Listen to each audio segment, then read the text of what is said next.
आमचे प्रेरणास्थान ऊर्जा स्रोत पलूस कडेगाव विधानसभा मतदारसंघाचा बुलंद आवाज। महाराष्ट्र राज्याचे माजी कृषी राज्यमंत्री विद्यमान आमदार डॉक्टर विश्वजित पतंगरावजी कदम उर्फ बाळासाहेब यांना वाढदिवसाच्या हार्दिक हार्दिक शुभेच्छा। शुभेच्छुक सनी हनुमंत यादव, सनी यादव मित्रमंडळ व यादव परिवार भिलवडी, तालुका पलूस, जिल्हा सांगली। अन्याय अत्याचाराची बेडी तोडण्यासाठी आजच्या पिढीने शिक्षित होऊन व्यवस्थेच्या विरुद्ध निर्भीडपणे प्रश्न विचारणे गरजेचे। अखिल भारतीय NSUIचे प्रभारी कन्हैया कुमार यांचे मत। तर 70 वर्षात काँग्रेसने काय केले असा प्रश्न विचारणाऱ्यांनी तयार केलेली 2000ची नोट 7 वर्षेही चालवू शकले नाहीत, ती परत घ्यावी लागली। खासदार इम्रान प्रतापगडी यांची केंद्र सरकारवर कडाडून टीका। महाराष्ट्रामध्ये क्रांतिकारक समाजसुधारकांनी शिक्षणाचे महत्त्व सांगितले आहे, त्याच पद्धतीने आज अन्याय अत्याचाराची गुलामीची बेडी तोडायची असेल तर आजच्या पिढीने शिक्षित होऊन व्यवस्थेच्या विरुद्ध निर्भीडपणे प्रश्न विचारणे गरजेचे आहे, असे प्रखर मत अखिल भारतीय NSUIचे प्रभारी कन्हैया कुमार यांनी व्यक्त केले। तर 70 वर्षात काँग्रेसने काय केले असा प्रश्न विचारणाऱ्यांनी तयार केलेली 2000ची नोट ते 7 वर्षेही चालवू शकले नाहीत, ती परत घ्यावी लागली अशी खरमरीत टीका काँग्रेसचे राज्यसभेचे खासदार इम्रान प्रतापगडी यांनी केंद्र सरकारवर केली आहे। ते कडेगाव येथे माजी सहकार व कृषी राज्यमंत्री विद्यमान आमदार डॉक्टर विश्वजित कदम यांच्या वाढदिवसाच्या निमित्ताने आयोजित केलेल्या काँग्रेस कार्यकर्त्यांच्या मेळाव्यात बोलत होते। शनिवार दिनांक 13 जानेवारी 2024 रोजी महाराष्ट्र राज्याचे माजी राज्यमंत्री आमदार डॉक्टर विश्वजित पतंगराव कदम यांच्या वाढदिवसानिमित्त कडेगाव येथे अभिष्टचिंतन कार्यक्रम तसेच कार्यकर्ता व युवक मेळाव्याचे आयोजन करण्यात आले। यावेळी कन्हैया कुमार, माजी राज्यमंत्री विश्वजित कदम, माजी मंत्री सतेज पाटील, आमदार मोहनराव कदम, आमदार विक्रम सावंत, काँग्रेसचे प्रदेश उपाध्यक्ष विशाल पाटील, काँग्रेसच्या नेत्या जयश्रीताई पाटील आणि काँग्रेसचे शहर जिल्हाध्यक्ष पृथ्वीराज पाटील यांच्यासह अनेक मान्यवर या मेळाव्यास मोठ्या संख्येने उपस्थित होते। मत देऊन आपण नेता निवडू शकतो, तसेच आपण स्वतःही नेता होऊ शकतो असे सांगून कन्हैया कुमार पुढे म्हणाले की देशात सुरू असलेल्या अन्याय अत्याचाराला विरोध करायचा असेल तर शिक्षित वर्गाने, शिक्षित पिढीने लढा उभा करणे गरजेचे आहे। मात्र राजकीय नेते नेहमी आपल्याला गुलामगिरीतच ठेवत आहेत। अग्निवीर योजनेच्या नावाखाली देशातील युवकांची फसवणूक केली जात आहे असेही कन्हैया कुमार यांनी सांगितले। राहुल गांधी यांना काँग्रेसने नाही तर RSSनेच पंतप्रधान पदाचा उमेदवार म्हणून घोषित केले असल्याचेही त्यांनी यावेळी स्पष्ट केले। तर निर्भयपणे राजकारण करण्याचा पतंगरावांचा वारसा पुढे चालवणार, लोकांच्या आशीर्वादाचे सुरक्षा कवच माझ्याभोवती आहे असे मत माजी राज्यमंत्री विश्वजित कदम यांनी व्यक्त केले। ते पुढे म्हणाले की राज्यात सर्वात जास्त विकसित शेतकरी पलूस कडेगावचा असला पाहिजे, हे माझे स्वप्न आहे। छत्रपती शिवाजी महाराज, फुले शाहू आंबेडकर यांच्या विचारधारेचा मी भक्त आहे। दुसऱ्या जातींचा अपमान करणाऱ्या विचारधारेचा मी नाही, असेही विश्वजित कदम यांनी सांगितले।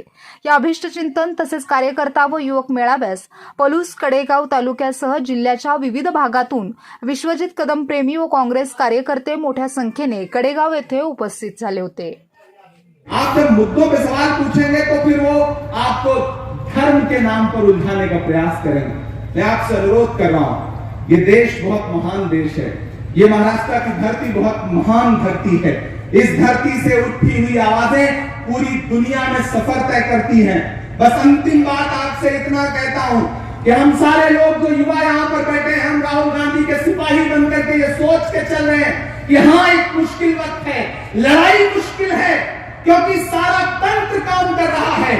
सिर्फ हम एक पार्टी से चुनाव नहीं लड़ रहे हैं, हम न जाने कितनी एजेंसियों के सपोर्ट वाली पार्टी से चुनाव लड़ रहे हैं, लेकिन हम लड़ रहे हैं ताकि आने वाले दिनों में जब पीढ़ी, हमारी अगली पीढ़ी पूछे कि जब तानाशाही चरम पर थी तो तुम लोग क्या कर रहे थे, तो गर्व से विश्वजीत भी कह सके, कन्हैया भी कह सके, अशोक चांदना भी कह सके, भुवन भी कह सके, विक्रांत भी कह सके, इमरान भी कह सके कि जब तानाशाही चरम पर थी तो हम डर कर नहीं बैठे थे घरों में, हम हिंदुस्तान की सड़कों पर थे और हुकूमत की आंख से आंख मिला करके कह रहे थे कि नहीं, हम आपकी इस तानाशाही को स्वीकार नहीं करते हैं, क्योंकि हम डरने वाले लोग नहीं हैं। हमारी आंखों में राहुल गांधी का वो नारा है कि डरो मत। गियास फैजाबादी ने कभी कहा था कि जिंदगी रोज कोई ताजा सफर मांगती है और बेचारी थकन शाम को घर मांगती है। मुझको सूली पे चढ़ाकर भी दुखी है दुनिया, ये मेरी मौत नहीं आंख में डर मांगती है। ये सरकार डराना चाहती है ताकि आप सवाल पूछना छोड़ दें। महाराष्ट्र को डराने का प्रयास किया गया, पूरे देश को डराने का प्रयास किया गया। तो हमें यही कहना है कि हम डरे नहीं हैं, हम झुके नहीं हैं। अंतिम बात कहता हूं कि एक बार जंगल में आग लगी थी और हम गर्व से कह सकते हैं कि हम उसके सिपाही हैं, उसके कंधे से कंधा मिला करके चल रहे हैं। हम भारत जोड़ो यात्रा में भी चले थे, हम भारत जोड़ो न्याय यात्रा में भी चलेंगे। और महाराष्ट्र वालों, आप पर तो इस सरकार ने दुगना जुल्म किया है, लोकतंत्र को लूटा गया है इस महाराष्ट्र में। विश्वजीत बंटी पाटिल साहब, आपके तीनों विधायक इस बात के गवाह हैं कि आप सब कितनी शानदार महाविकास अघाड़ी की सरकार चल रही थी उद्धव ठाकरे जी के नेतृत्व में। लेकिन क्या किया गया कि लोकतंत्र के लुटेरों ने लोकतंत्र को लूट करके एक सरकार का गठन कर दिया। दिल्ली महाराष्ट्र को डराना चाहती है, लेकिन ये महाराष्ट्र की धरती है। ये दिल्ली से न तो तब डरी थी, न अब डरेगी, न कभी डरेगी। ये महाराष्ट्र की धरती है, ये डरती नहीं है। ये लोकतांत्रिक मूल्यों की धरती है, ये बाबा साहब अंबेडकर की धरती है, ये डरने वाली धरती नहीं है। मैं इस महाराष्ट्र की धरती पर खड़ा होकर के आपका आह्वान कर रहा हूं और आपसे ये कह रहा हूं कि जितना प्रेम आप विश्वजीत कदम से करते हैं, विश्वजीत कदम आपके उस प्रेम का मोल चुकाने के लिए पूरे देश दुनिया में आपका मान सम्मान लेकर के खड़े हैं। और हम दुआ करते हैं कि विश्वजीत कदम आपका मान सम्मान इसी तरह बढ़ाते रहे, क्योंकि आप जागरूक लोग हैं। महान बादशाह सिकंदर ने यूनान फतेह किया। जब यूनान फतेह किया तो यूनान की सड़कों पर वो जीत का जश्न मनाने के लिए निकला। तो उसने देखा कि पूरा शहर जश्न मना रहा है, लेकिन एक व्यक्ति चादर तान के सड़क के किनारे सो रहा है। सिकंदर को गुस्सा आया, सिकंदर अपने घोड़े से उतरा और उस सोते हुए फकीर के पास गया और उसे जोर से एक लात मार के कहा कि उठ, मैंने शहर जीत लिया है, लोग जश्न मना रहे हैं, तू सो रहा है। फकीर ने उम्मीदी आंखों से सिकंदर की तरफ देखा और देख के कहा कि शहर फतेह करना राजाओं का काम है, बादशाहों का काम है, लेकिन लात मारना तो गधे का काम है। क्या ईश्वर की दुनिया में, खुदा की दुनिया में इंसानों की इतनी कमी हो गई है कि उसने बादशाह गधे के हाथ में सौंप दी? तो मेरे भाई, लात तो आपको भी पड़ रही है, कभी महंगाई की पड़ रही है, कभी भ्रष्टाचार की पड़ रही है, हर तरह की लात पड़ रही है। जागिए, सवाल पूछिए, मुद्दों पे डटे रहिए। पूछिए कि आपने नारा दिया था बहुत हुई महंगाई की मार, अब की बार मोदी सरकार, तो ये बताइए कि गैस सिलेंडर जो 400 का था वो 1000 के पास कैसे पहुंच गया? पेट्रोल डीजल जो 58 था वो 100 के पास कैसे पहुंच गया? आटा, चावल, दूध, दही, छाछ, पनीर क्या नहीं महंगा कर दिया? ये धर्म की राजनीति करते हैं। भगवान श्री कृष्ण को जो सबसे ज्यादा पसंदीदा खाद्य पदार्थ है मक्खन, छाछ, दही, उस पर जीएसटी लगा दी 18%। यह है इनकी राजनीति। ये फिल्में टैक्स फ्री करते हैं, लेकिन कफन पर जीएसटी लगाते हैं। यह है इनकी राजनीति। सामने वालों, मुद्दों पर सवाल करिए। इस बात का जो राजा है ना, वो बड़ा कुछ ज्यादा ही समझदार है। सबसे पहले तो मैं धन्यवाद देना चाहता हूं हमारे साथी विश्वजीत कदम जी का कि आपने आज हमको उस इलाके से परिचित कराया है जिस इलाके के बारे में कहा जाता था कि इस एरिया का भाग्य खराब है। लेकिन इस इलाके के लोगों ने न सिर्फ इस कहावत को बदल दिया, बल्कि आपके परिवार की मेहनत ने इस इलाके की तस्वीर बदल दी, सूरत बदल दी, सीरत बदल दी। तो ये जो बेहतरीन मुलाकात है, इसके लिए मैं आपका तहे दिल से शुक्रिया अदा करता हूं। और इस मौके पर जब आपका जन्मदिन है, तो इस मंच से मैं सबसे पहले आपके पूजनीय पिताजी को और आपके दिवंगत बड़े भाई को श्रद्धा सुमन अर्पित करता हूं। और मंच पर मौजूद हैं आपके ताऊ जी, जो कांग्रेस पार्टी के महाराष्ट्र राज्य में सबसे पुराने कार्यकर्ता और नेता में से एक हैं। मैं उनको भी नमन करता हूं, उनको प्रणाम करता हूं। और सामने बैठी हुई है आपकी आदरणीय माता जी, मराठी में ताई बोलते हैं, आई बोलते हैं। और आपकी धर्मपत्नी, आपके परिवार के तमाम सदस्य हम। समाज का परिवर्तन संभव नहीं है। देश में महिलाओं के लिए सबसे पहला स्कूल किसने खोला? सावित्रीबाई फुले ने खोला। आप देखिए कि लोग शायद अन्ना भाऊ साठे के गानों में, उनकी कविताओं में शिक्षा के महत्व का उजागर किया गया है। महात्मा फुले गुलामगिरी में लिखते हैं कि हमारे लिए स्कूल क्यों जरूरी है। हमारे लिए स्कूल इसलिए जरूरी है कि हमको पता चलेगा कि हमारे साथ जो शोषण होता है, जो गुलामी होती है, वो क्यों होता है और उसका निराकरण हमको कैसे करना है। शिक्षा के महत्व को समझते हुए महाराष्ट्र की यह संस्कृति रही है कि तमाम समाज सुधारकों ने, तमाम जो है आंदोलनकारियों ने, क्रांतिकारियों ने शिक्षा पर जोर दिया है। और मैं इस बात के लिए आप तमाम लोगों को बधाई देना चाहता हूं कि आपका विधानसभा महाराष्ट्र के, रूरल महाराष्ट्र में सबसे ज्यादा लिटरेसी रेट रखने वाला विधानसभा है। इसके लिए मैं आपको बधाई देना चाहता हूं।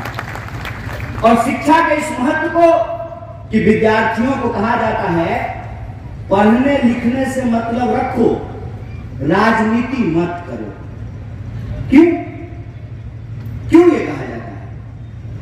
ये इसलिए कहा जाता है कि पढ़ लिख करके सिर्फ नौकरी करनी है, लेकिन किसको नौकरी मिलेगी, किसको नौकरी नहीं मिलेगी, किसको पोलियो का टीका मिलेगा, किसको पोलियो का टीका नहीं मिलेगा, किसको पेंशन मिलेगा, किसको पेंशन नहीं मिलेगा, महंगाई कम होगी कि ज्यादा होगी, राज्य का क्या दायित्व है, इन तमाम चीजों को समझने के लिए शिक्षित होना जरूरी है। और किसी इंसान को अगर गुलाम बनाना हो तो सबसे पहले उसके सोचने की शक्ति को समाप्त किया जाता है। मैं एक कहानी आप लोगों को सुनाना चाहता हूं। जब पकड़ा जाता है तो उसके पैर में एक लोहे की मोटी चेन डाल दी जाती है। हाथी छोटा है, बार बार प्रयास करता है, बच्चा है, और वो लोहे की मोटी चेन जो है वो उसको तोड़ नहीं सकता है। धीरे धीरे धीरे धीरे उस बड़े होते हुए हाथी के दिमाग में यह बात बैठ जाती है कि ये चेन मैं नहीं तोड़ सकता हूं। और जब हाथी बड़ा हो जाता है, चेन तोड़ सकता है, तब तक उसके दिमाग में यह बात बैठ गई है कि मैं चेन नहीं तोड़ सकता हूं, और वो जीवन भर उस लोहे की चेन में बंधा रहता है, गुलामी करता रहता है। और कम शारीरिक शक्ति वाले जो सवार हैं उसके कहने पे वो चुपचाप चलता रहता है। शिक्षा वो ताकत है कि आप अपने पांव में पड़ी हुई गुलामी की बेड़ियों को तोड़ते हैं। और जब आप पांव में पड़ी हुई गुलामी की बेड़ियों को तोड़ते हैं तो फिर आप सवाल पूछना शुरू करते हैं, आप प्रश्न करना शुरू करते हैं। और दरअसल वो आपके खिलाफ राजनीति कर रहे हैं, वो आपके खिलाफ राजनीति कर रहे हैं, आपके भविष्य के साथ खेल रहे हैं, आपके बच्चों के साथ खेल रहे हैं, आपके बच्चों के भविष्य के साथ खेल रहे हैं। वो इस सवाल को उठने नहीं देना चाहते हैं जो सवाल हमारे और आपके जीवन से जुड़ा हुआ है। एक सवाल और मैं आपके सामने रखता हूं। कह रही है कि हम दुनिया का सबसे विकसित अर्थव्यवस्था बनने वाले हैं। ठीक बात है, देश की इकोनॉमी है 3 ट्रिलियन, अकेले महाराष्ट्र की इकोनॉमी है 1 ट्रिलियन। अगर महाराष्ट्र की इकोनॉमी 1 ट्रिलियन है तो सबको शिक्षा मिलना चाहिए कि नहीं मिलना चाहिए? इस प्रश्न का जवाब दीजिए आप लोग। सबको स्वास्थ्य की व्यवस्था मिलनी चाहिए कि नहीं मिलनी चाहिए? इस प्रश्न का जवाब दीजिए आप लोग। और जब सबसे तेजी से विकसित होती हुई अर्थव्यवस्था है तो 80 करोड़ लोग कौन हैं जो 5 किलो अनाज लेने के लिए लाइन में लगे हुए हैं?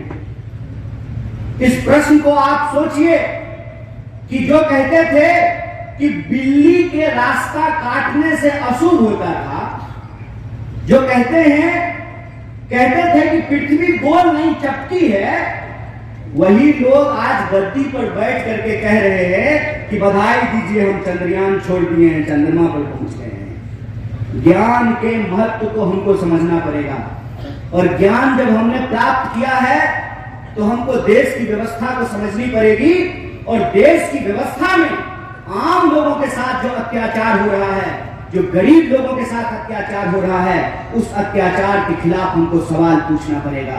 और जब आप सवाल उठाएंगे तो लोग कहेंगे कि आप राजनीति करते हैं, तो उनको कहिएगा कि आप राजनीति कर सकते हैं तो हम भी राजनीति कर सकते हैं। अगर हम वोट दे करके नेता चुन सकते हैं तो हम भी नेता बन सकते हैं। यह आपका अधिकार है, यह आपका लोकशाही का अधिकार है।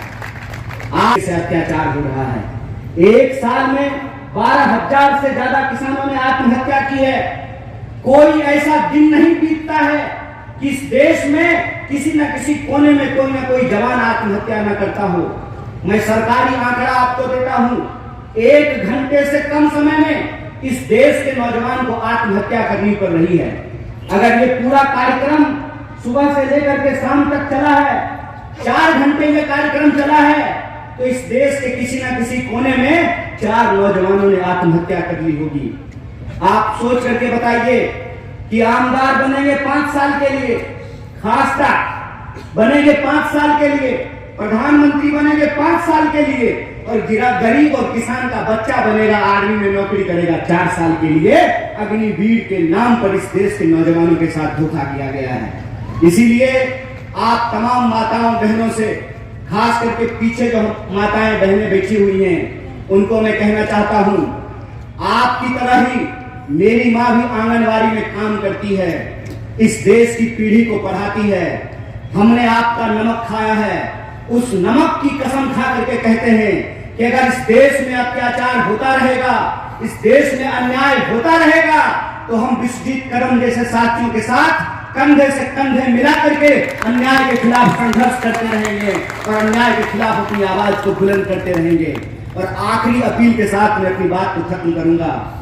आप महाराष्ट्र के तमाम लोग, सांगली जिल्ह्याच्या महाराष्ट्राच्या नकाशावर एकही माणूस असा मिळू शकत नाही जो म्हणू शकतो की कदम कुटुंबातल्या त्या विश्वजित कदमांनी आमचं वाईट केलं किंवा आमचं काहीतरी चुकीचं केलं। एकही माणूस शोधून दाखवायचा, राजकारण सोडून।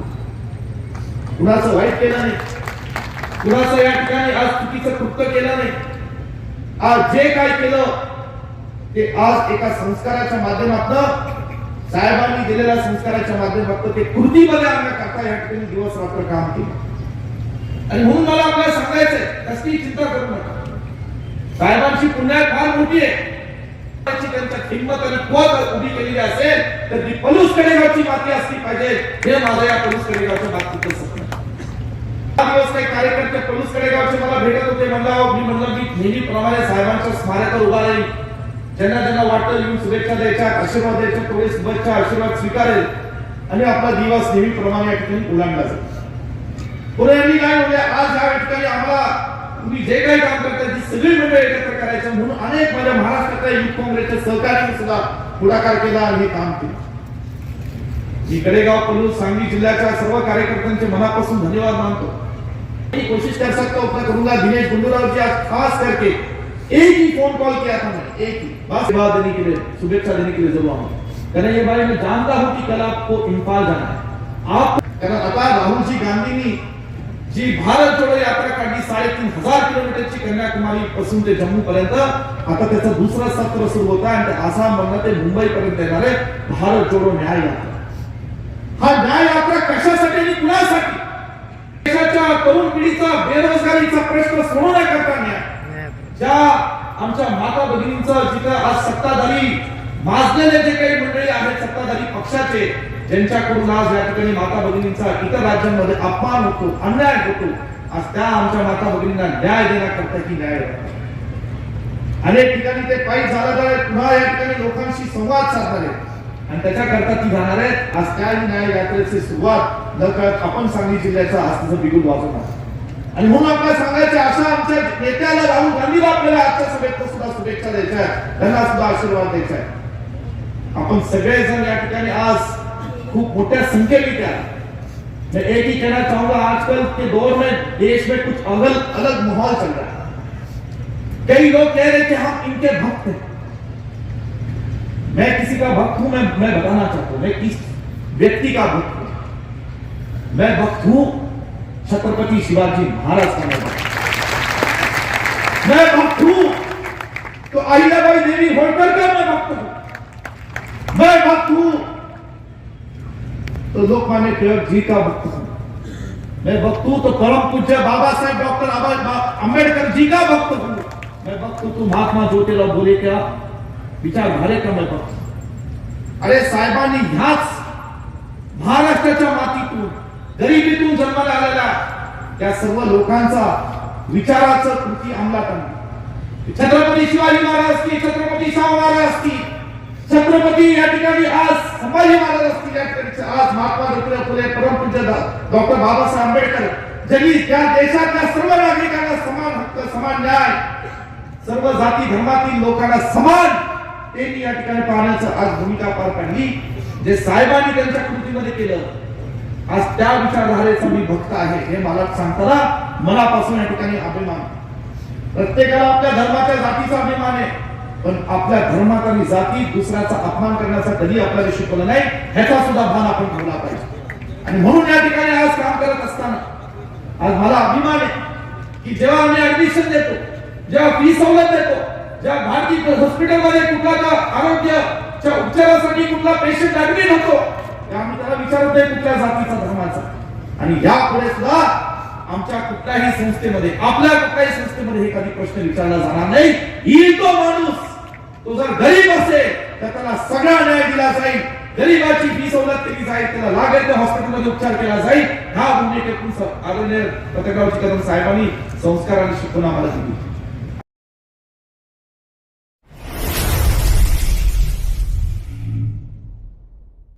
क्रांती सूर्य न्यूज, क्रांती सूर्य न्यूज संपादक शशिकांत कांबळे. सबस्क्राईब करा, बेल आयकॉनवर क्लिक करा आणि लाईक करायला विसरू नका.